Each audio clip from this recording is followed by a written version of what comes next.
So let me move into that portion of the presentation. So why do we need to prioritize? We have such great strategies and we want to do them all, but there are 188 across all 5 pathways. Now, I will say transportation's in a little different boat because we have fewer, which we'll get to, but we still need to figure out how to prioritize them across the pathways. So the short-term goal is by 2030, a 45% reduction in carbon emissions. And by 2050, our goal is to create a carbon neutral, resilient, and equitable Richmond. So how can we successfully meet those goals given timelines, available resources, and capacity? And this is a community-owned plan, so we all play a part in ensuring the success of this. So we need to be thinking about what are we actually able to take on and ensure and get to see to completion. So we needed to quantify the impacts of the strategies. And if you'll remember the Conveo document that was out on the website, every strategy had these graphics next to them, and some of them were shaded in and some were not. So if it had a potential greenhouse gas reduction impact of low, it had a 1 block, and then if it was a medium rating, it got 2, and if it was high, it had 3. And then across all of the climate resilience criteria and the equity community priority criteria, same thing, low, medium, and a high. And so this rating was put together by GreenLink consultants, the ones who are helping us with our climate modeling, and city staff, and we looked at each strategy to assign a value based on modeling, prior experience, expertise in the field, looking at other cities, other climate action plans. Did the best we could do to make sure that we were really addressing every strategy, looking at them closely to see what those impacts would be here in Richmond. So then once we assigned those, the low, medium, and high, we had to give them a score. So we gave the lows a 1, and the mediums a 3, and the highs a 5. And then we needed to add in some other criteria that GreenLink consultants were identifying. The feasibility of the strategy, what level of barriers and what amounts of financial and political capital will be required to implement that strategy. How about the cost effectiveness? Is the cost of implementation versus the rate of return a low or a high? So all of these are on a score from 1 being low to 5 being high. And the community support criteria was based on the rankings from that 30-minute survey that I went over. And then the economic development is the number of jobs created and sustained by that strategy. So each of these criteria were given a score, and they make up what we're calling an impact score of that strategy. And then each of the community priorities were also scored, and those are rolled up into what we're calling an equity score. So then we had to decide, okay, are they all 1-to-1? Are these all apples to apples, or are some of these potentially more important than the other? Well, that's when you start, really having to think hard about what does the end result need to look like. But this is an equity-centered plan with both climate action and resilience, components, and how do we want to weight all these different criteria? So we took it to the round table and asked them to review the weights associated with each criteria and asked them for feedback. And in the end, they gave their guidance and and so that we could ensure that our scoring and our prioritization reflects our equity-centered values appropriately.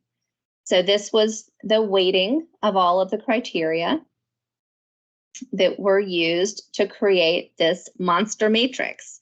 And you'll see here that we have an impact score, where each of these criteria were added up and weighted. And then we have an equity score where each was added up and weighted. And then we ran them against each other to figure out the percentile. So where they landed, which ones had a higher scoring than the others on a percent scale. Let me make sure I'm not missing anything here. Okay, so once we did that, we said, okay, but there are lots of different ways you can break this down. So how are we going to rank the different scores? So first we sorted by the impact score, and then said, we'll rank it by the impact score, and we'll look at the equity and just decide, maybe there's a way to make these strategies more equitable. These are the ones that are going to reduce our carbon emissions the most and be most feasible and all that good stuff. But it really just looked like a traditional climate action plan. Resilience was not prioritized and equity was not centered. So then we ran a second scenario where we sorted by the equity score and thought maybe we could then inform by the impact. Well, that looked like a resilience and adaptation plan, and mitigation, carbon reductions were not prioritized. So we probably weren't going to be able to meet our 2030 goal with that scenario. So then we thought, okay, well, how about if, impact and equity are both at the top of the list? So we only take the ones that scored at the 75th percentile and up for impact. Same with equity, and we just choose those ones that were at the top of both lists. But that was really limiting. And again, we weren't going to be able to meet our goals.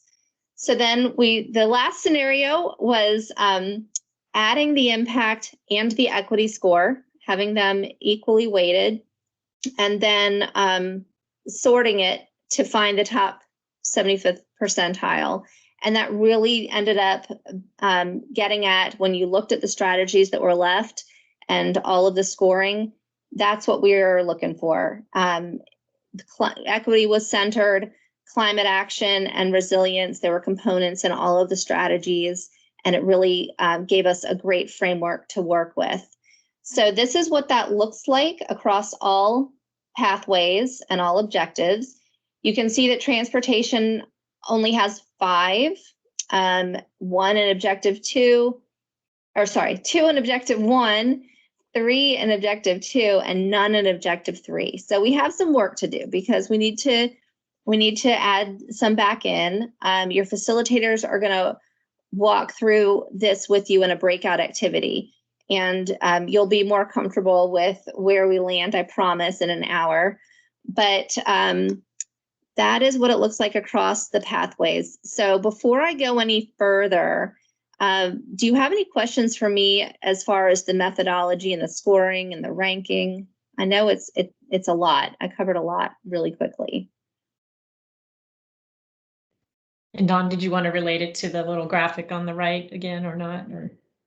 Yeah, so that, it's equity centered with components of climate action and resilience. So every strategy that was left in here really represents that graphic that we've been looking at all along. So that's why we knew that we picked the right scenario. But now we need to refine that short list and decide how we want to finalize those strategies. So in transportation, the 3 that rose to the top, bus service, bus stops, and greenways, those made the cut. They were above the 75th percentile. Some of the ones that didn't, solar backup, private engagement, and battery backup. So something to consider is, maybe there are components of the ones that didn't make it who could roll up under some of the ones that did. But again, when you get into your breakout activity, you'll be able to take a deeper dive into all of those strategies and consider what can stay and what can go, or what should stay and what we can let go. And want to say something here.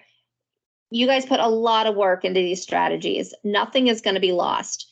The ones that don't make it into the plan, maybe they would be part of a checklist that we would keep track of on an annual basis, or maybe they'll just kind of be tabled for now because it makes sense to reconsider them in 10 years when, or in a few years when battery backup is more mainstream, So think about the timeline, think about what makes sense today, what can we actually accomplish in the next few years, and which ones can we kind of put on the back burner for later and maybe monitor. Maybe some of these other organizations are already doing really well, so we don't need to take a deep dive in trying to manage it ourselves.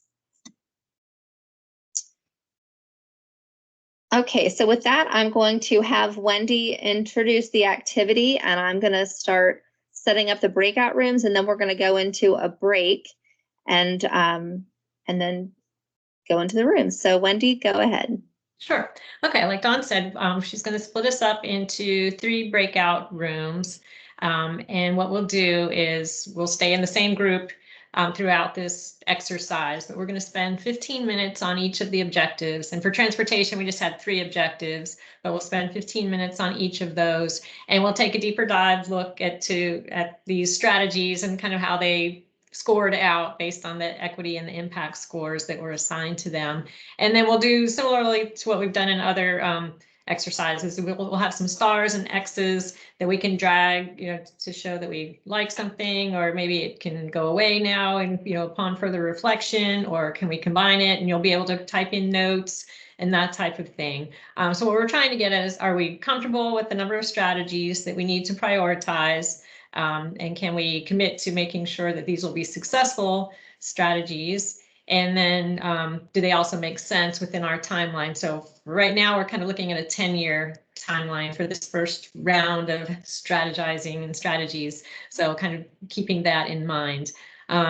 Let's see. And so if you can make sure, you should have the link to the exercise. David's put it in the chat. You should also have it in the email Dawn sent out this morning, and it's also on the opening slide of the slide deck. So if you can make sure you have that, it's a little harder to do if you're on a phone. So hopefully you have a laptop or a desktop computer that you'll be able to work at for that. And let's see, anything else, Dawn? Let's see, we'll do breakout. I don't know how long you want to make the break. And then, like I said, we'll have, I guess, 45 minutes to work on our activity once she's done. Yeah. Okay. So we'll go ahead and take a break, and we'll come back at 1:40. By then, I should have all these breakouts set up. It's a little slower on Teams. So when you come back, make sure you have the Google document open so that you can get in there and add your comments.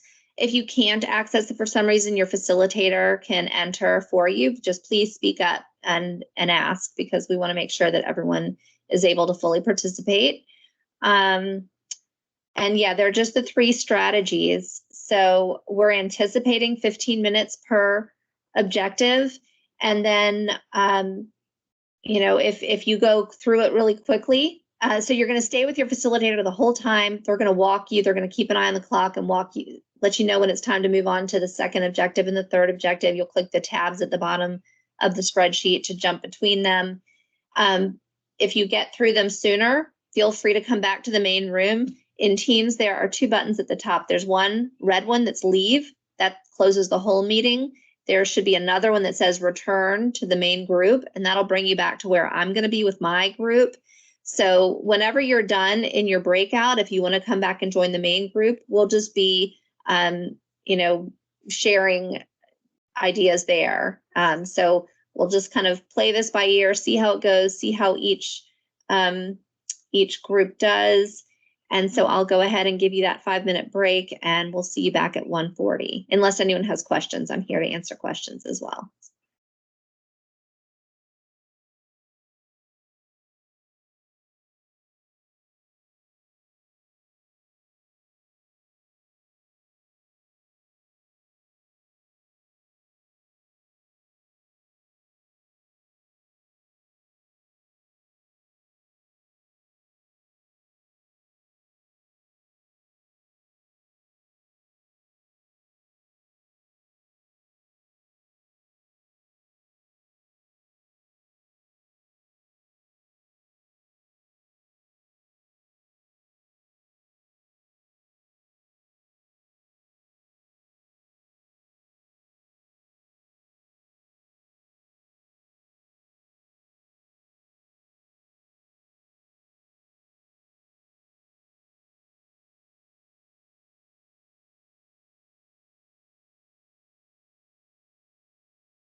Hey, Dawn.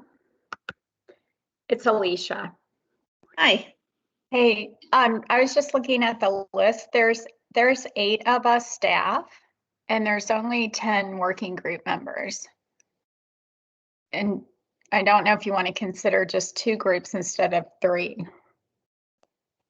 Well, let's see. I have Just a it thought. set up. Yep. So I have 1, 2, 3, 4 working group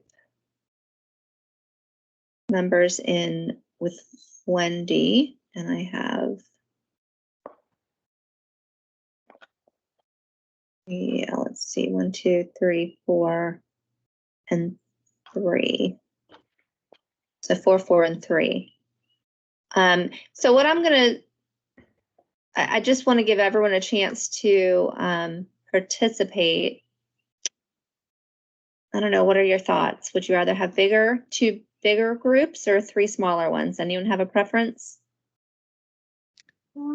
3? All right, I saw 3. So I'm going to, yeah, so if you do, if it gets too quiet and you want to be part of a bigger discussion, come back to my group.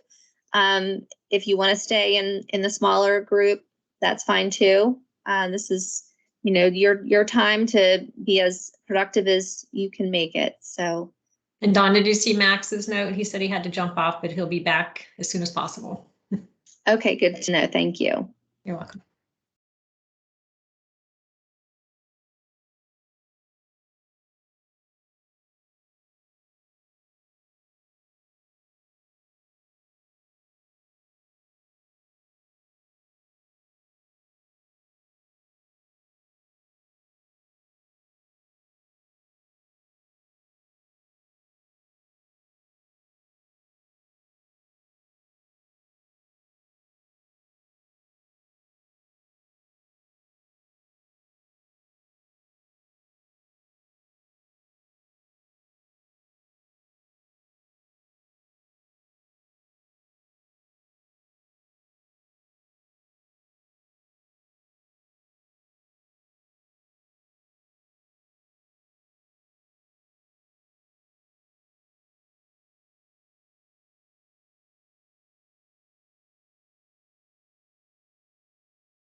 You're on mute, Don.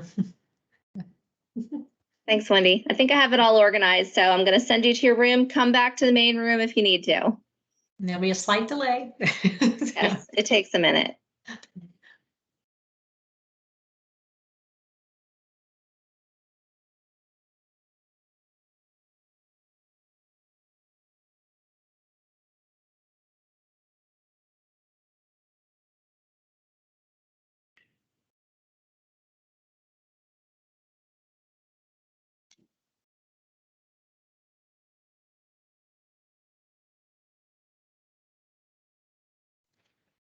Okay, I think we're here. So we have, from my office, we have Kyla Logan and we have Alexis Laundry. And then for our working group members, we have Jeff Crawford and Angela Fontaine and John Everett.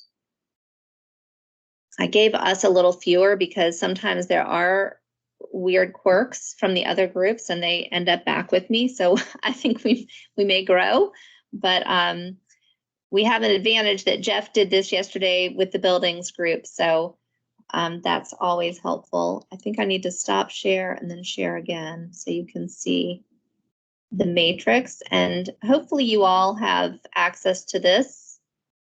John and Jeff and Angela, can you have it on your own screens? All right. Yes. Okay, so I think we're starting with 1, right? Let me see. Yep, we're objective 1. So In green, those two are the ones that made the cut. They had high impact scores and high enough equity scores that the combined percentile was above that 75%. So the first one regarding and the objective, let me remind you at the top, is achieve climate neutrality in municipal fleet operations and increase resilience and stewardship of transportation infrastructure. So these are all the things that the city is responsible for, and that lead by example objective. So regarding transportation efficiency, we have two that made the cut: transportation demand management and smart infrastructure. Connectivity and complete streets didn't, but I'm looking at the 71%. Yeah, it seems like we should probably roll that back up in, but that's just me. So, and we saw that that's important to our community. That one was actually at the top of the strategy buckets during the engagement period. So if That's we not wanted just to, you, Dawn. it's not just me. No. Okay. So then what we would do is come down here and click on a star once. So there's a blue box, click on it again and drag it up. So we like that. We want to add it back in. Maybe there's another one that we can let go. We would click on the red X once and then grab it and drag it up and put it where we can let something go.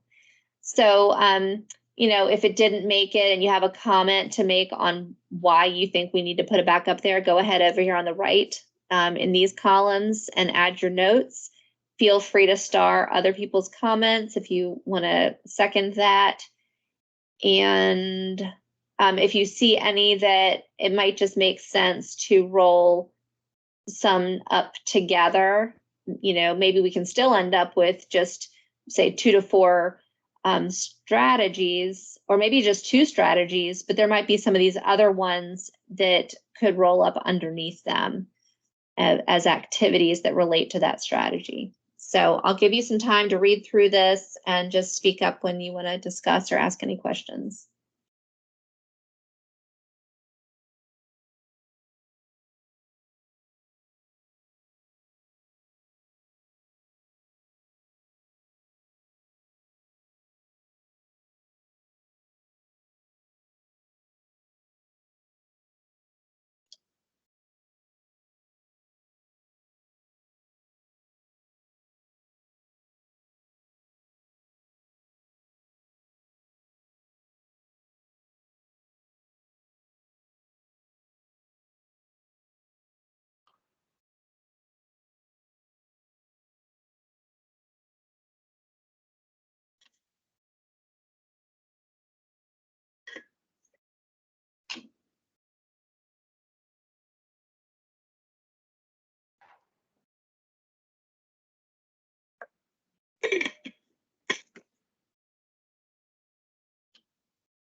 That is so interesting, whoever just wrote that about the purchasing, because I was just on a call with procurement, trying to figure out how we can make sustainability, green procurement green purchasing part of the procurement process. And, going around and around in circles, who's going to enforce it? Who's going to make sure that it's in there? And there's always this department, it's this department. And then that one in particular, the MBD goals, that was a good example. Someone said, well, maybe we should just do it like the MBD goals. Right. And however, because that's working, so whoever just follow that protocol. So that's really neat that you As the guy who does the departmental purchasing for finance, anything that you do with DPS goes around in circles about whose responsibility it is. So you just got to say, we're going to do this, make it come from on top, come from on high, and implement it, but you would really need to guide them in what is impactful. They don't have the background in what's going to reduce GHG emissions, so you would have to make it very, very packaged for them, and with some administrative, an administrative workflow of how and why. And also, it wouldn't be for every procurement. It would only be for, basically that would mean that Alicia would get a bunch of approval waivers saying this one doesn't, it has nothing to do with our process here and what we're trying to do, but could say when we are procuring, fleet, etc., this needs to be considered in scoring. Yeah, that's a great. We'll talk later about this because obviously you have some good insight. We were talking about construction. We talked about fleet the last time we met with them, greening the fleet, and then today we were talking about construction.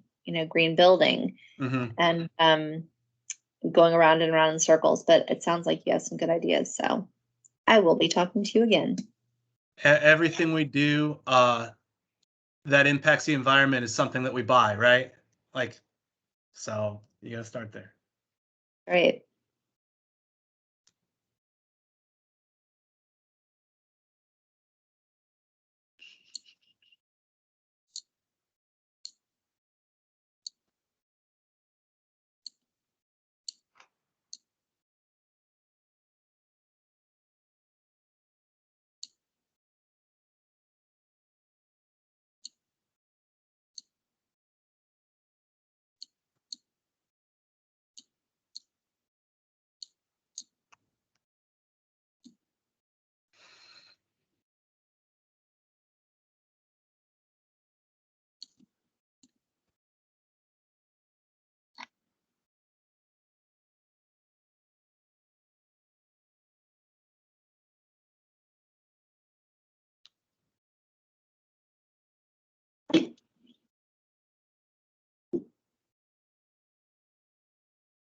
Yeah, it's a great question. So on the complete streets, why is an equity score higher?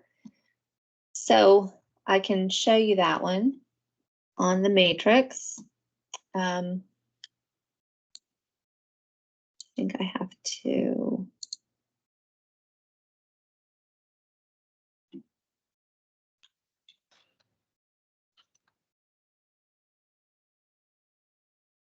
So it had ones for racial equity, health and well-being, government accountability, community wealth, housing and buildings, and engagement and communications, because the strategy on its own just says promote stewardship of the city's better streets policy between neighborhoods by connecting areas in green space to promote walkability and continuity. So it's a great strategy. Doesn't have a whole lot of equity in it just yet. It does have a high for neighborhoods, but that was still only enough to get it up to the 44th percentile in the equity ratings. So that's just an example of how the score was developed, but it doesn't mean that we can't make it more equitable. When it comes to the implementation, we need to be thinking about all of the community priorities and improving it even more. Just as it stands right now, the only community priority that it seems to touch is neighborhoods, and it's not a science. Someone might have a different opinion. These ratings are fairly subjective, which is why we're doing this now. We're going back in and taking a deeper look at each one.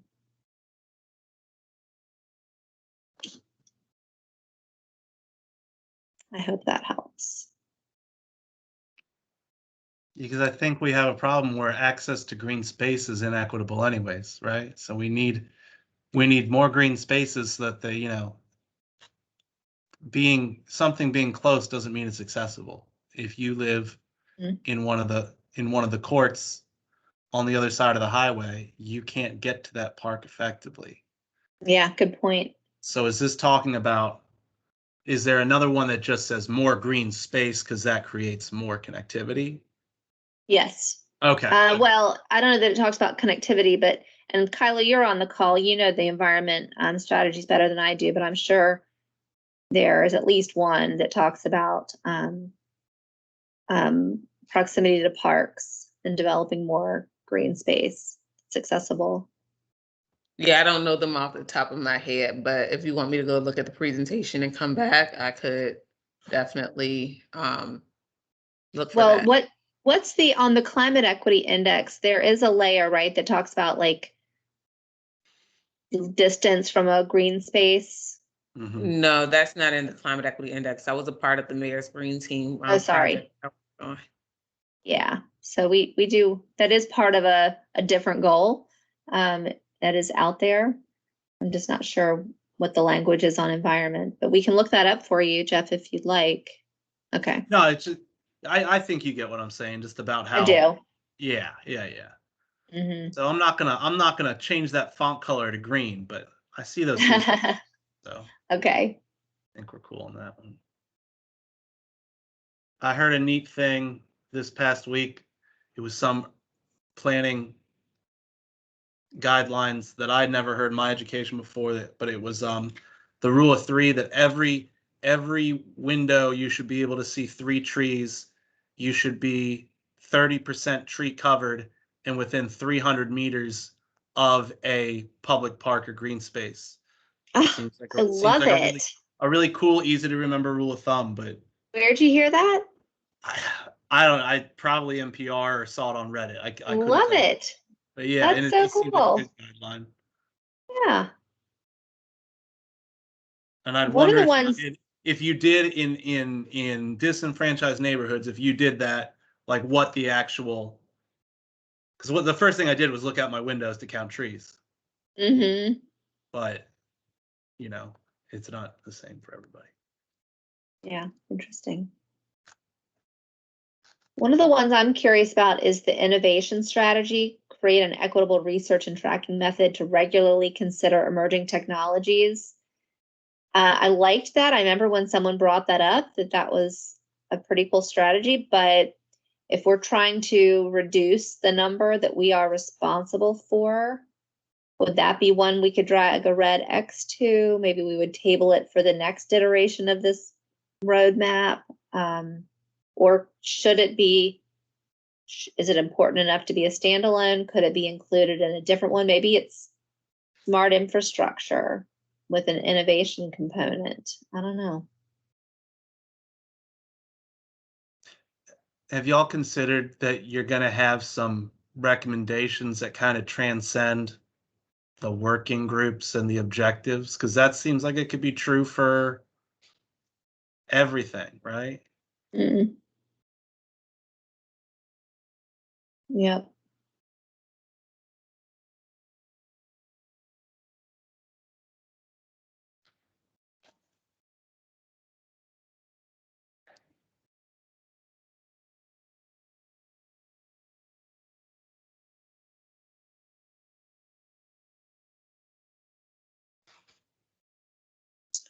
All right, well, another minute on this one, and then we'll roll into objective 2.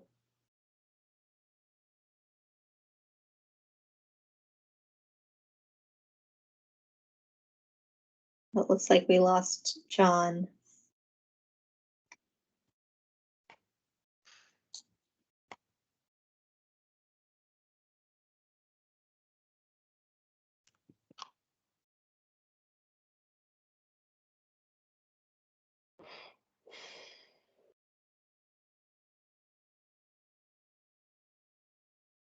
You know, fleet electrification is already happening. But I think that at least like those 3, actually, the purchasing, electrification, and charging infrastructure, I just think it probably makes sense to go ahead and make that a strategy that stays under objective 1, you know, if we're trying to lead by example. Okay. It's the lead by example ones, it's hard to make them equitable because it's just city-owned stuff. It's not really out in the community as much. And anytime it says prioritize budget requests, I shudder a little bit. Looking at objective 2, though, I think what we were talking about with complete streets kind of merges well with the same concept of greenways. Like a complete street is a greenway. Does that make sense? Sometimes. Sometimes. Yeah. Ideally. Yeah. Yeah, well, greenways are it's also part of connectivity. Mm-hmm. But there are connect. I think one example someone was talking about was if they're riding their bike and then they go under a bridge and there's no bike lane and there's no bike path, but there's a rut in the dirt because you can see where people are going up on the dirt, but it's muddy because rain gathers there. So that's not really a complete street. We need to connect, those areas. Whereas a greenway is really connecting through green spaces. Okay.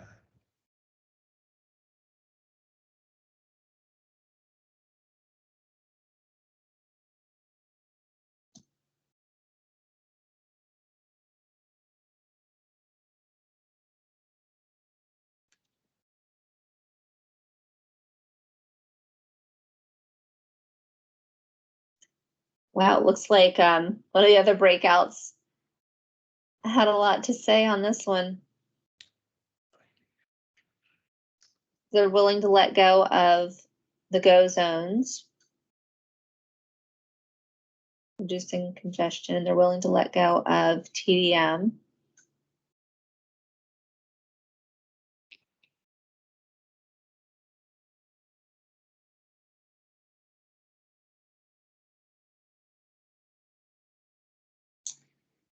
And everything else is highly important.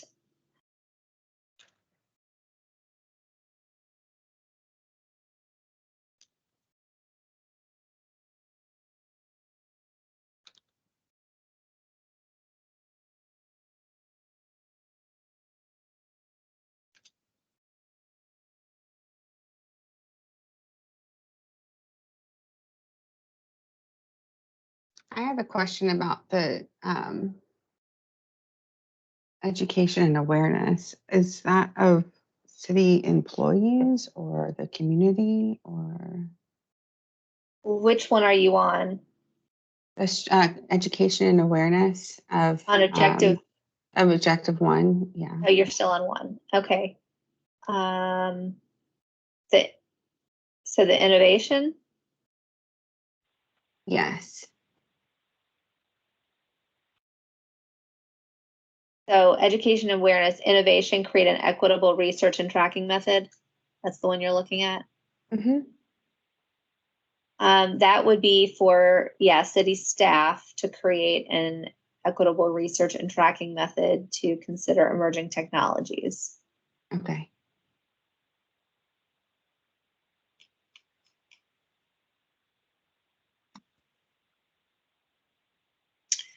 And I'm going to be back in 2 minutes.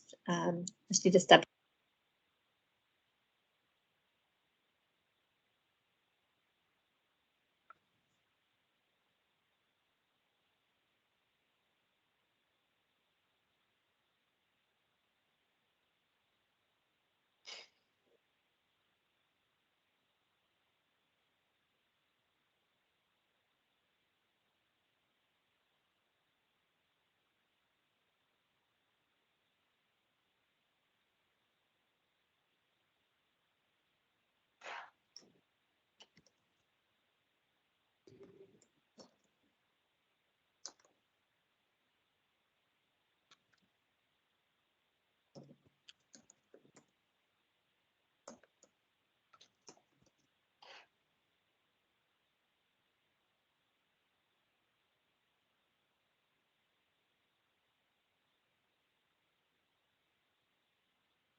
Yeah.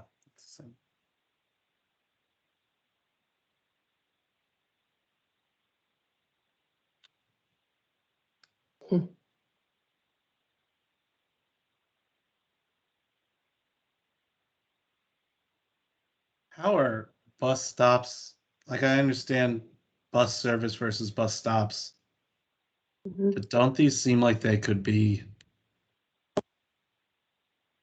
Which Like, one? isn't having, you know what I mean? These could be rolled together. The public transit ones, Yeah. just combine them. Because like a bus stop, is it the one's talking about like the physical bus stop and one's talking about the bus itself and the regularity? Yep.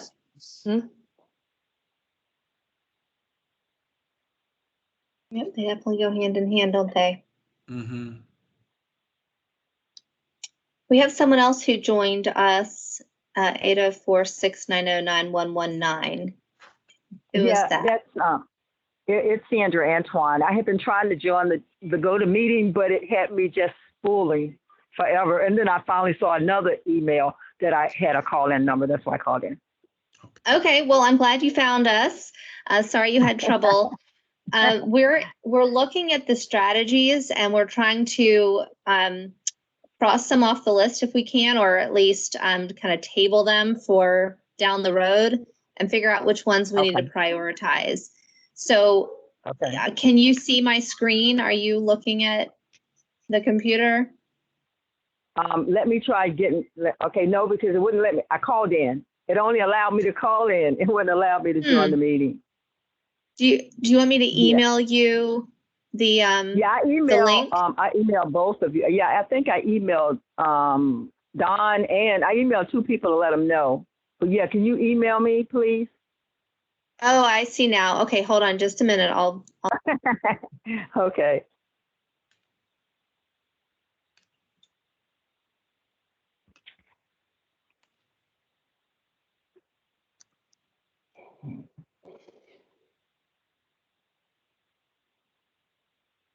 And I'll get back to the computer so I can pull it up. Yeah. Okay, hold on. Okay, let's see if I can pull this up for you. Okay. I'm going to get back to my computer now. Hold on a sec. Okay.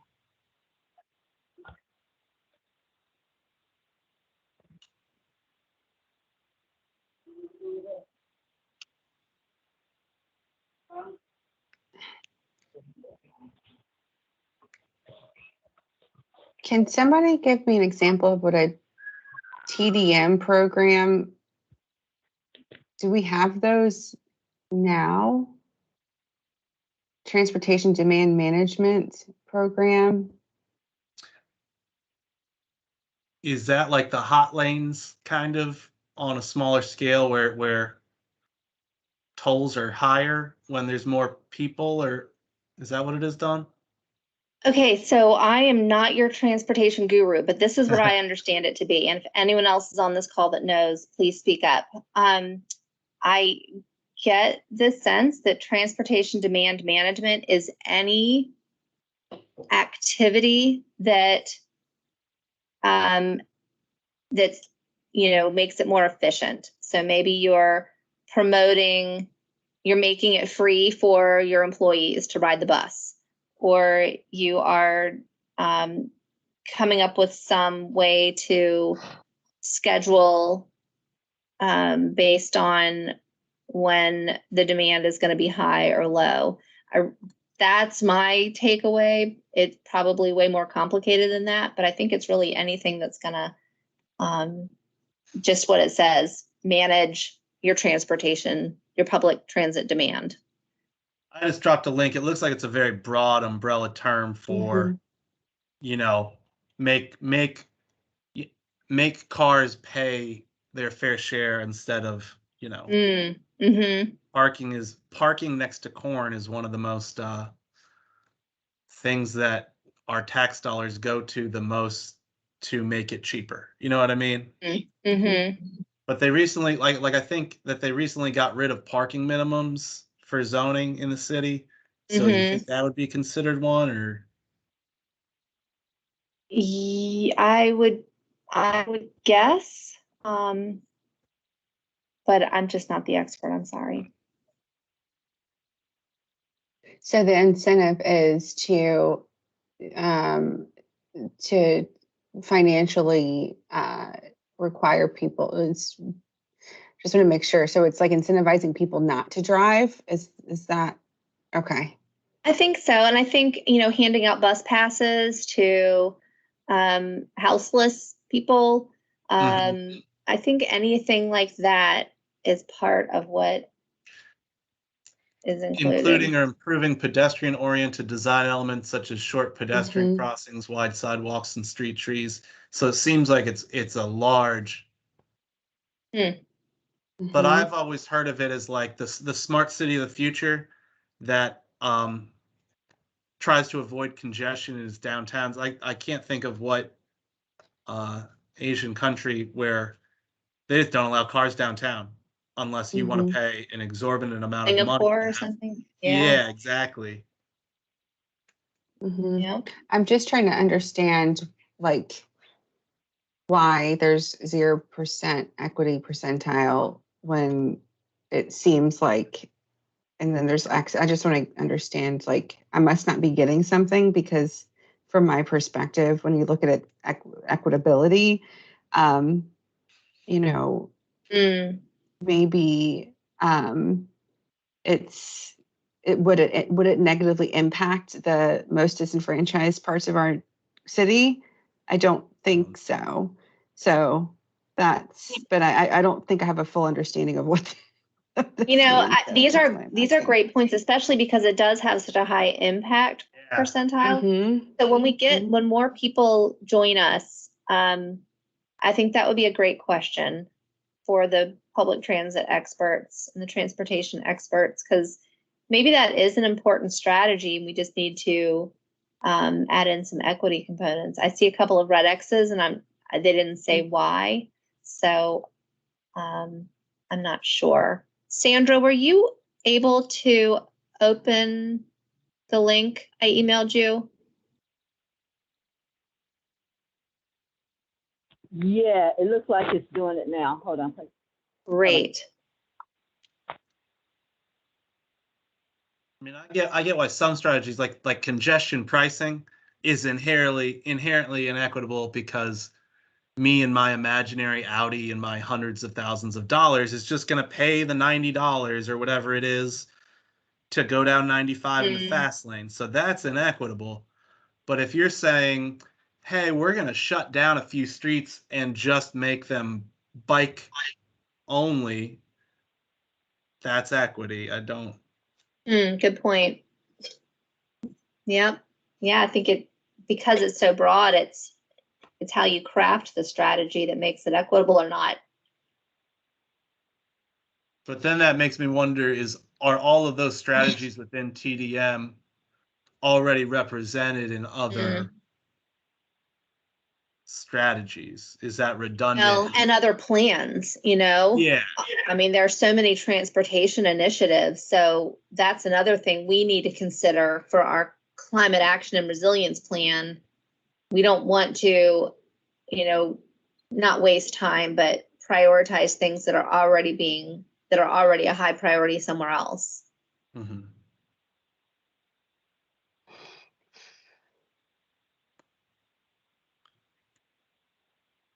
Sandra, I'm here for you if you need me. Okay, it's making me go through all these different options to join. So I just chose one. I think this is gonna let me on. I bet, yeah, it's because it's Teams. So you probably have to open it in the browser. I did. That's what I finally chose that option. Yeah, hold on. Good.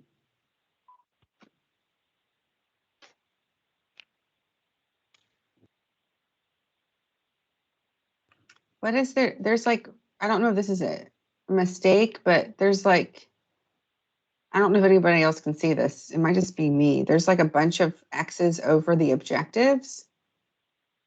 Which one are you on? Objective 3. Oh, it just looks like a glitch, I think. Objective 2. Wait, no, it's just a glitch. I'm sorry. Oh, I don't know what's going on. Now. Yeah, Stars are like all over the place. And oh, wow. Well, we can move on to objective 3. This one is transition the community rapidly and equitably to clean fuel vehicles and transit. So none of them made the cut. They didn't have a high enough combined score. Obviously, charging infrastructure has a high impact percentile. We really do need to get some charging infrastructure if we want people to buy electric cars. but you know, equity is not centered in these strategies. So it doesn't mean, I'm just going to say that does not mean that these are not equitable opportunities. We just, as we get into the plan development, we just need to figure out how to, you know, where we put the charging structure and where we market, you know, which dealerships and whatever components that go into that. How do we make it equitable? And, you know, we have some strong community advocates. One of them with us today from EV Noir is, that's their whole mission, I believe. It's interesting because like off the top, just, you know, looking at electric cars and that technology, you know, our gut is like, this is what we need. But when you're talking about really impacting the environment, what we need is to walk. Exactly. You know, but also being equitably. So Exactly. I could see Yeah. why it's not equitable. I get that. Now, if everybody was already in, you know, like closer to that transition, but a lot of individuals don't have cars to begin with. So, Right. I mean, if I can I just bought a 2018 hybrid something. If I can get rid of that car, I would. I don't have sidewalks. Like I don't want any of it. So I can see like why it's important to have incentives to get electric vehicles, but also like that bigger picture of, you know, Absolutely. why is it not equitable? Absolutely. All right. So is that you, Sandra? Were you able to log in? I see a new person. Now, I think that the charging Yes, it's infrastructure coming is up slowly. important. I have it. Thank you. Oh, you got it? Good. Great. When you think about what Angela was just saying with regards to if everybody has an EV, then that doesn't solve anything. But if our transit vehicles, which is the next recommendation for, you know, shared vehicles, vehicles for hire, and public transit are all electric, okay, now all of a sudden they need an infrastructure, but not everybody, and they can serve folks who do not exclusively have access to that nice EV, you know. So I think that the second recommendation for transit vehicles over charging infrastructure is one that we can all get behind, and I think based on the stars we've seen so far. And my question is can electric vehicle transition for public and shared also serve private electric vehicles? And that I don't know. Yeah, that's tricky. We're having a hard time in our office going around and around and around on that. I think we talked about that before we went out too. Yeah. I can't remember if it was just me thinking of it or what, but Right. I feel like we talked about that. What else? So Sandra, I want to make sure that you can see this. Do you see the spreadsheet up on the screen? Yes, I do. I'm just reviewing it. Mm-hmm. Great. Okay, so yeah, we're on objective 3. There are 3 objectives down at the bottom. This spreadsheet is going to be open through tomorrow, so people can go back in and make comments or drag stars or X's.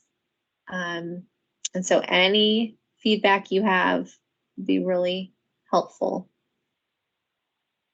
Okay. Who doesn't like anti-idling?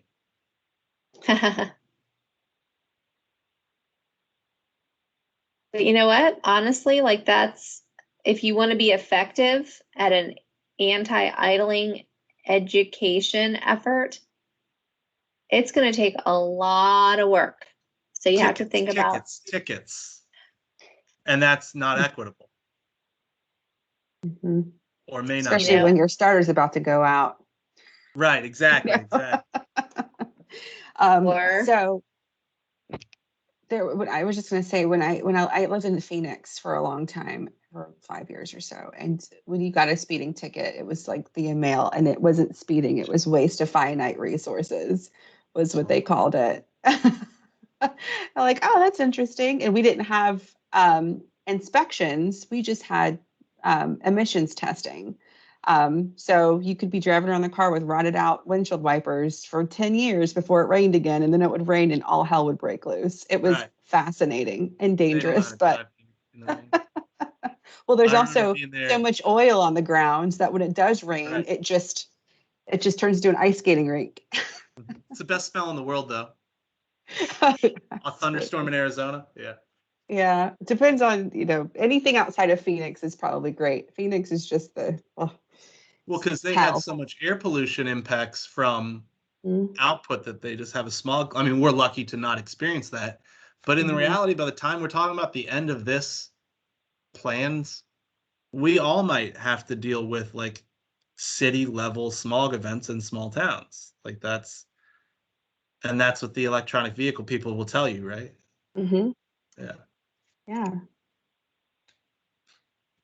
The first time my aunt showed me when her car started to overheat that you need to turn the heat on in the car blew my mind. But That was my first car.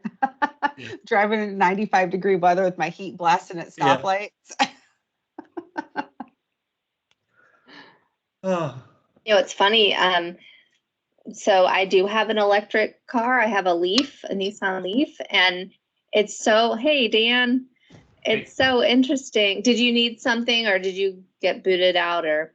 No, Oh, everyone's coming back. Yeah, I'm still kind of going through the objectives to just see Okay, if there's great. anything I missed. Yeah, it's just we were talking about learning curves on cars, and the electric vehicles, the heat wears the battery down really fast, and the cooling does not. It's really interesting. Hmm. Yeah, I wouldn't Do you even like have thought the of Leaf? that. I do. Yeah, it's been quite a learning curve. Just to really understand the barriers, you have to have one. I read a study recently that drivers of most, usually like smaller electric cars, and granted the study was about 10 years ago or so, so when they were kind of in an earlier phase of electric cars, it said that electric car drivers, even when they, electric car drivers drive like more safely due to kind of the limitations of electric vehicles, but that kind of still that holds true even if you go back to driving a fossil fuel vehicle or something, just because you're kind of used to the different driving. Yeah, interesting.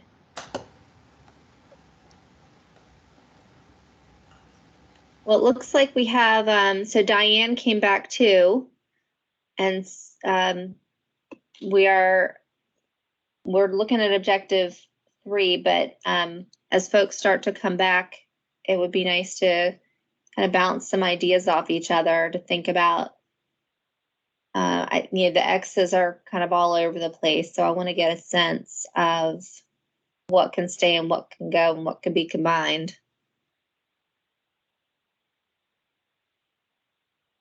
And we would appreciate a transportation planning professional explaining to us why transportation demand management is inequitable. Yes, and I'm sure that someone who just joined us can tell us. Yeah. And Diane, either one of you. You're on mute. What was I'm sorry, I was reading something. Transportation demand management, TDM. How would you define that? Or can you? Because it's pretty vague as far as I understand it to be. Yeah, I wouldn't try to define that right now. Okay. We'll wait till someone else comes. Yeah.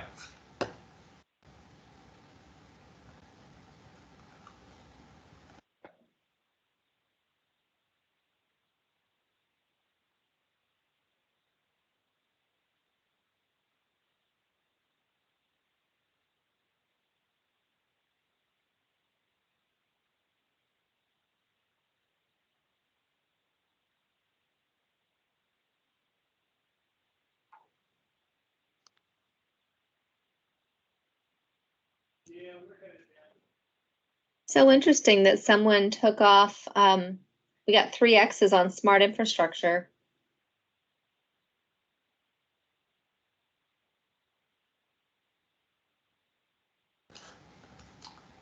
I think one of those was mine.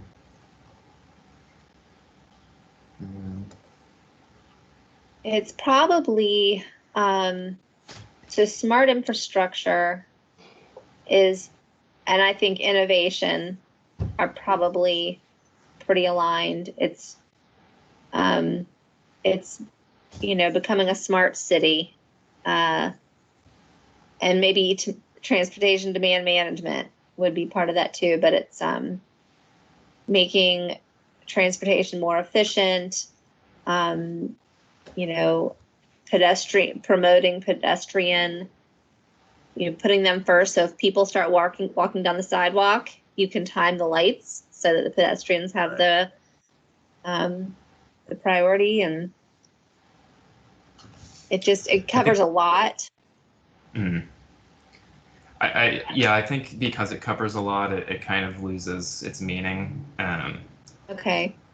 And I just have misgivings about it, and I mentioned this in our breakout room, but our cities haven't even mastered walking and biking yet. So when people talk about smart cities and smart technology, it seems like we're skipping a lot of steps, and we're also trying to make TDM work in a broken system, essentially. So I think it sounds good, but I think we're getting a little ahead of ourselves there. But that's just me. Okay.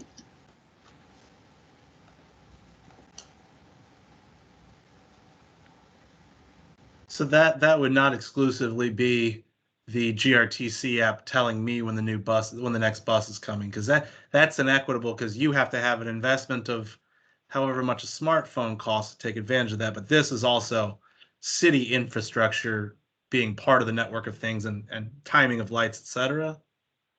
I know that the water system in Hampton Roads, that they actually hand out smartphones to homeless, and so that they can access the bus schedules.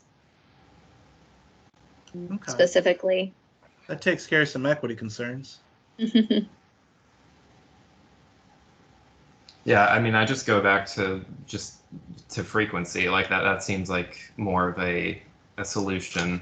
Yeah, I lived in a couple European cities like in 2014, so a while back, and I didn't use like an app to find out when the train was going to come. I just went to the station and knew a train was going to come shortly. So, and they did have like but like little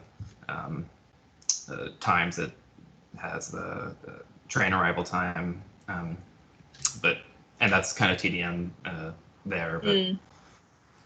And Dan, that's true to me for when we talk about, we have in objective 2, I believe, we have bus stops and bus service. The more bus service you have, the more regularity of timing, the less important it is. It's always important that we have ADA accessible bus stops, etc.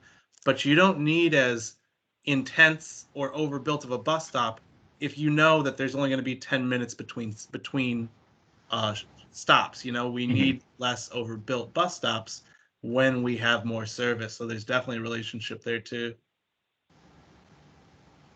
Great. Well, I think everyone's back. It looks like we may have lost a few people. But this is our opportunity to kind of share what we saw in our breakouts with each other. Who would like to share some takeaways? I know that I'll ask a question first, though. Who on here can speak a little more intelligently on what TDM is, transportation demand management? We had some questions in our breakout. This is Carrie from GRTC. I can explain it pretty high level. So transportation demand management is essentially looking at all of your mobility resources together and how can you fill all the gaps and best allocate your vehicle resources. TDM can mean things like even outside of a fleet. So don't get caught up in just fleet management. We can also be thinking more along the lines of ride finders and carpool, van pool. So it's really looking more holistically at what do you have and how do you use it best. And that includes efficiency for individuals, which we are all now more familiar with because of the pandemic with telework. Telework is a type of management. And you can even log your telework hours with ride finders because that's a green choice that you were able to make if you can telework. TDM can also look at first mile, last mile. You start to get into like more on demand, Uber, Lyft style, which I will mention GRTC has been tasked with looking at how on-demand resources can fill in the gaps in more of the region where there might not be enough density or population now to support fixed route scheduled bus service, but there may still be people who have mobility needs. That's more demand response. So it's a big term, and you can get real into the conversation, but really just think about it as what do you have and how can you use it? If I can add just a little bit to that. It's obviously easier to do, let's just say at a university where they can actually have carrots and sticks to how you move, right? So you could, if you want people to get out of single unit vehicles or single driver vehicles, you could charge them a higher parking rate, and that at some point that the rate of that parking space encourages them to do either to carpool, where they may get a lower rate, or they're sharing their, or that moves them to another mode like transit or a bike. There are other places that actually offer incentives, like we'll pay you $500 a year to not drive your car. So it's a bit of incentives and disincentives as well as the modes offered. And yeah, that's a great point, Diana. And a good local example would be VCU. Yeah, VCU, right. Think about passes. Yeah, they charge for parking, and it's cheaper for you to use your free transit. And Well, some they were schools, giving just out say transit freshmen can't have passes. cars. Yeah, that's right. That's another. Yeah, right. Yep. That's a disincentive, I suppose. So I have a question for Carrie or Diane or anybody who knows this. Do TDM policies or strategies have like inherent breakdown of ideal mode share, and like how do they decide that? No, I don't think that they would. Because I think the strategies, just like we're doing here, I think the strategies that are developed for implementing TDM have to depend on the modes available, right? So I do a lot of work at UVA, and we did a TDM plan for them, and their transit system operates at hour headways. Right, so it's much more difficult to get somebody to move into to change modes to transit just because of the existing conditions, I guess. And so the plan wouldn't, although the university will continue to work with CAT to try to increase the headways, the plan bases its success on what's available. Does that answer your question? You're talking about the marginal shift, not exactly some utopia of the perfect mode share. Right. Certain strategies are going to have a much bigger effect on that mode shift than others, right? The cost of parking is a big incentive if you're going to try to get somebody out of a car. What they do is really not your care, kind of, right? Whether they take a bike or whether they carpool or whether they work from home and telecommute, it's less important of what the solution becomes versus that you've been able to reduce the number of vehicles on the road or the number. Yeah, that makes sense. Yeah, I think that does. Thank you. So is it that just the scope of what TDM is so broad that it's hard to, like, I'm just looking at like the equity percentile, Yeah. because it sounds like some of those plans might be, might champion equitability. So I just wanted to see the insight there.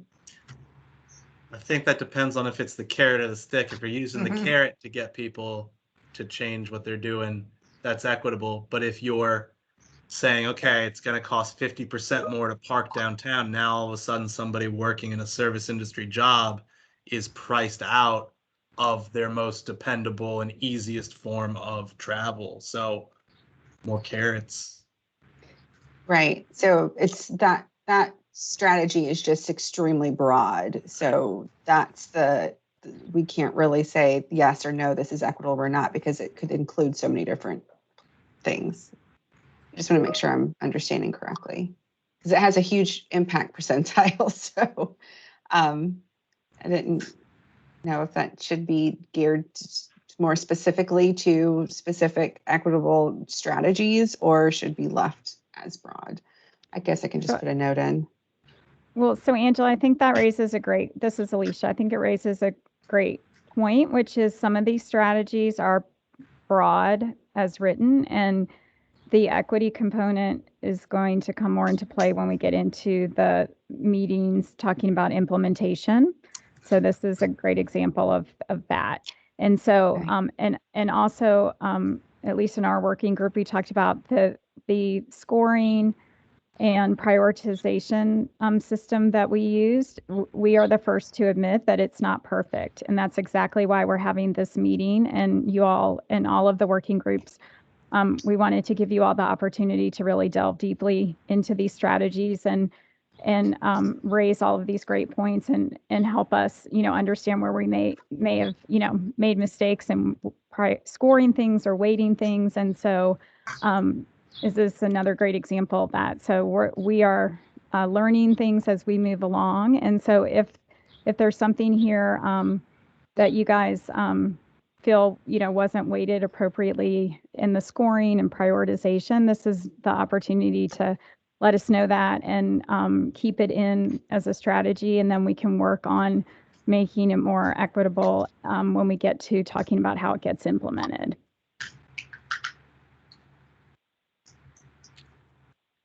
Thanks, Alicia. And I'll just add to that, that one in particular, transportation, as I'm looking at it right now, transportation demand management did not make the initial cut and has 2 red X's to it and lots of questions. So if I were to come in here and decide, based on all this feedback, what's going to stay and what's going to go, that one would not go. But obviously there's lots of great conversation going on here. So if someone thinks that's important and we just need to build it out more, please add your notes in or think about where that one could roll up under something else. If it is it has a lot of potential and we want to develop it more in the coming meetings, please put that on here. This is the tool where we're going to be making those decisions. And just to add to that, I think the reduced congestion strategy lower on that page of implementing congestion pricing go zones, like that is the inequitable aspect of TDM, right? Like that saying that everybody has to pay this much because there's so much demand. And like I said earlier, I'm going to take the 95 hot lane if I'm driving an Audi and I make $1 million a year. You know what I mean? Like that's where the equity comes when you associate money with access to something that is a public good in roads, so we can do TDMs without making people who are already disenfranchised pay a large percentage of their wages. John, I have a question, if it's okay. I'd like to ask on the objective 3, the charging infrastructure one. It looks like that got a number of X's. If there's anyone that would like to share thoughts on that strategy, or any of the breakout groups that wanted to share?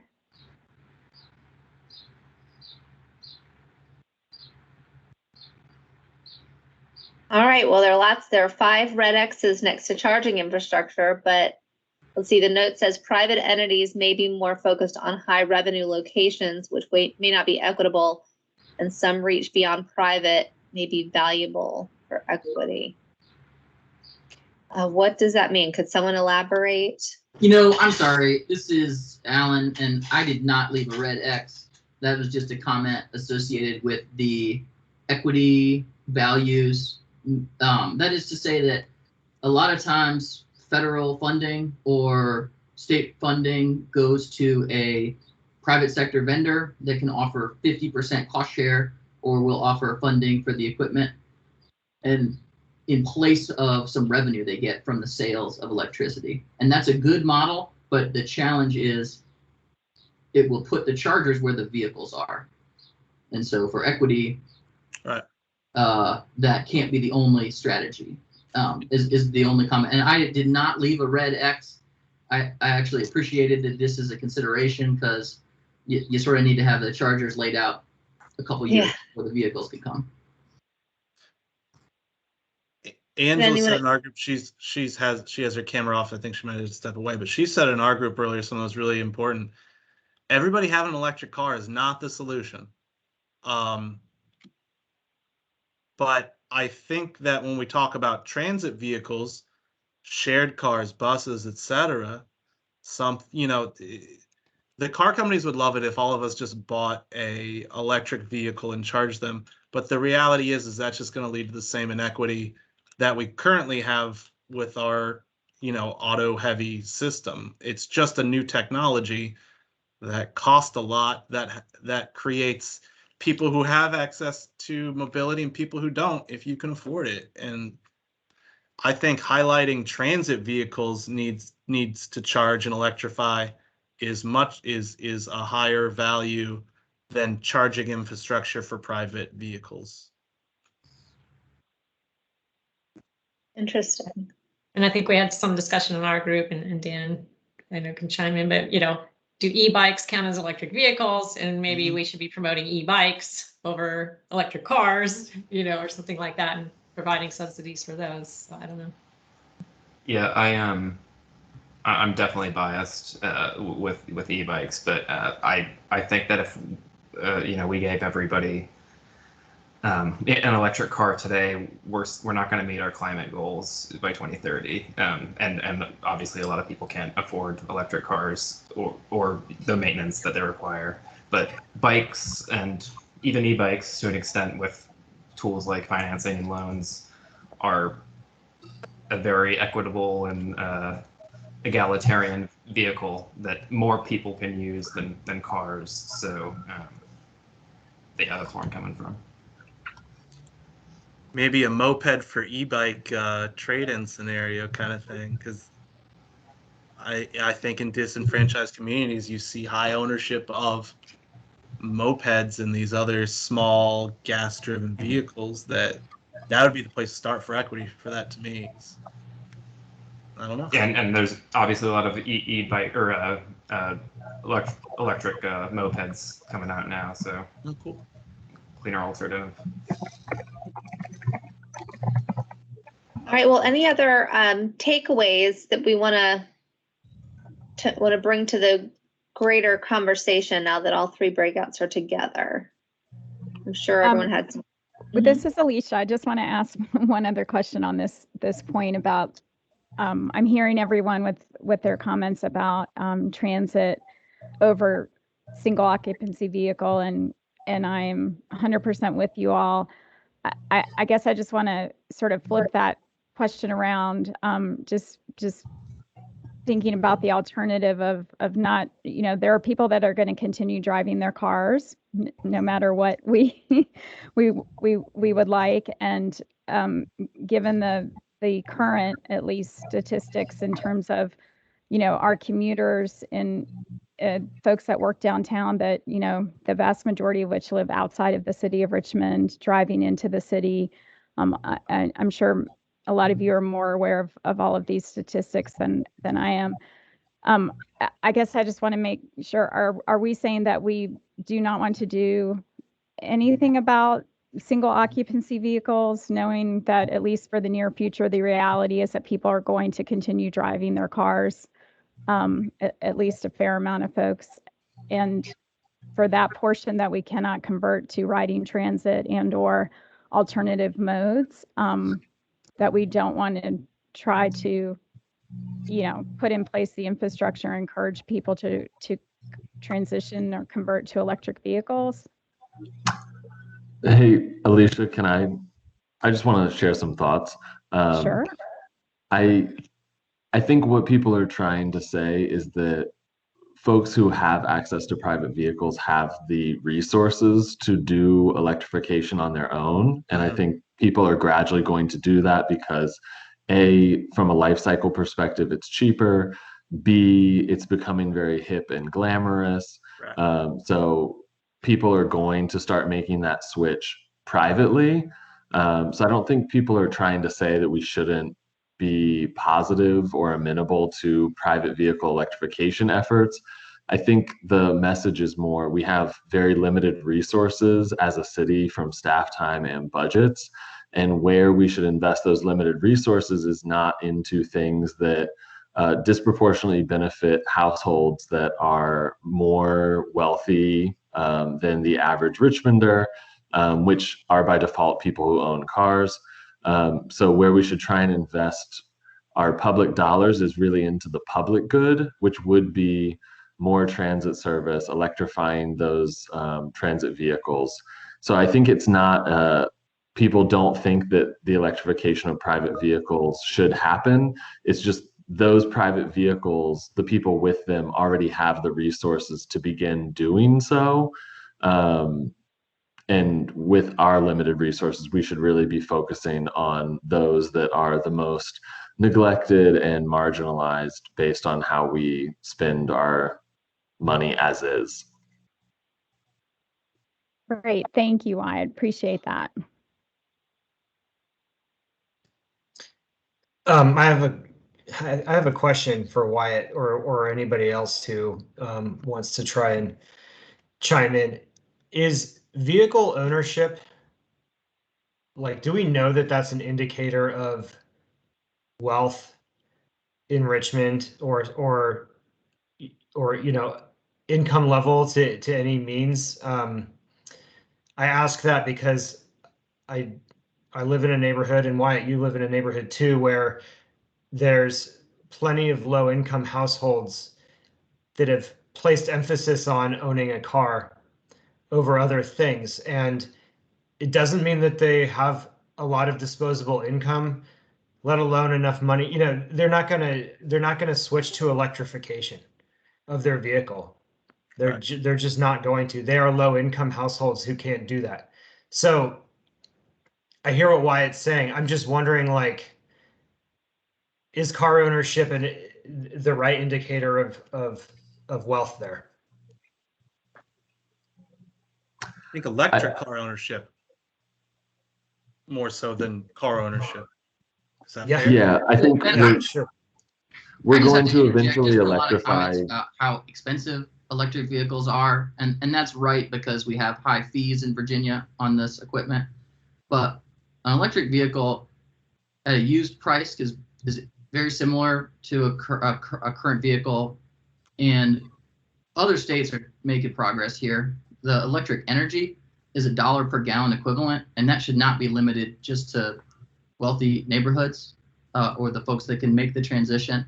So I just want to flag, I've heard a lot of people say that these guys they're inaccessible, but people also drive SUVs that are in low-income families, and I just wanted to flag that the technology price is not that inaccessible. Well, I don't know if somebody was about to say something. Yeah, go ahead. I think we're going to end up, a lot of people are going to electrify because they are able to purchase used electric vehicles. So right now, yes, electric vehicles generally are something that only high income people are accessing. Whereas you can see a future in which we have the private market and even political incentives at the state level incentivizing people to switch their vehicles to electric. And we might not have the same kind of momentum around public goods, like transit fleets, simply just by looking at how much money we spend on things that go to private individuals, like parking, road maintenance, highway construction. It's a vastly larger sum than what we spend on public goods like transit. So there's no reason to think that that trend of subsidizing private ownership of things is going to change vis-a-vis public investment in those goods.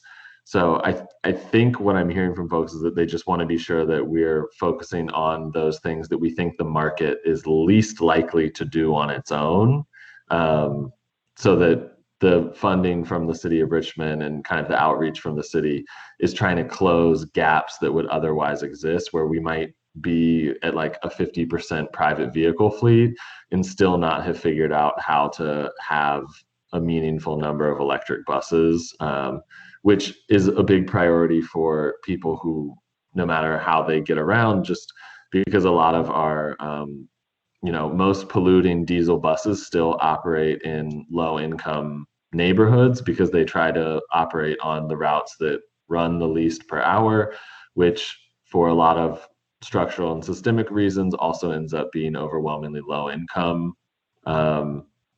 areas like Fulton with the 4, a lot of parts of Church Hill and the public housing courts with the 12 or the 13. So investing in electric vehicles, transit vehicles like that, is also trying to invest in higher air qualities in low income corners of the city.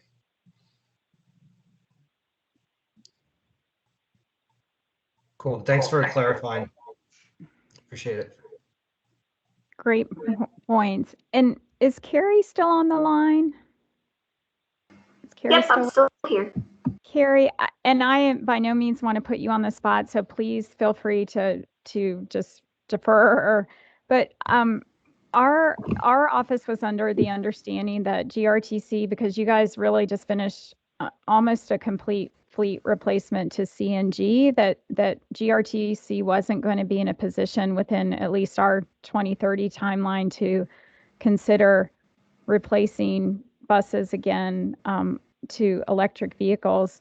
Are you able to maybe just at a high level kind of give us a sense of what possibilities there are? Sure. So I will say that our CEO has told staff to begin the process of looking into it, though. Yes, we are almost 100% CNG. That was a project in coordination with the city to transition away from diesel to CNG, so we don't want to immediately abandon it. But I know that we are open to exploring the feasibility of it and the timing that might be possible. Buses generally have a lifespan of about 12 years. Caravans shorter, it's about 7 to 8 years. So and I say that because when we did the initial transition to CNG, we started with caravans. They're smaller and they rotate over faster. So logically, it would make sense to, once again, probably start with caravans. The caravan fleet is 100% CNG and has been, I think, for 2 years now. And we just disposed of a round of CNG vehicles, and we are currently on the first of 3 orders for the replacement CNG vans for the care fleet. So that might be an opportunity within the decade to look at them first. I don't know if that will be what we do, but me being on the outside looking in, logically that might be a path. Otherwise, new vehicles that don't exist in the fleet today that I know that we're looking at are the articulated 60-foot buses for capacity needs during the busiest times of the day. The Pulse, if you've ridden any afternoon, especially around 3 to 4, it's packed under normal conditions. So I know that we are already looking into testing articulated. Right now we're planning for those to be CNG, but maybe that is an opportunity to also cross compare and look at the feasibility of an electric. Again, I don't know if any of this is being discussed. It's above me. But in general, those are some of the paths that might be available. Thank you so much for sharing that information, Carrie. Carrie, can I ask real quick, did CVTA potential funds in the future up the electrification timeline for GRTC, or is that allowing you to look at other things that you had previously thought were out of reach financially?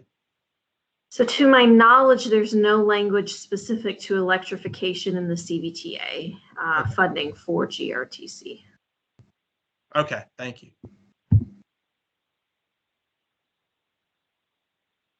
And Carrie, one last question for you. Would any of the potential funding that may come down the line from the federal packages that the Biden administration is trying to move through Congress, would that potentially spur GRTC to maybe expedite their consideration of transitioning to electric vehicles if there was significant funding to help with that? That's a good question, and I don't want to answer it because I would hate to speak wrongly on that one.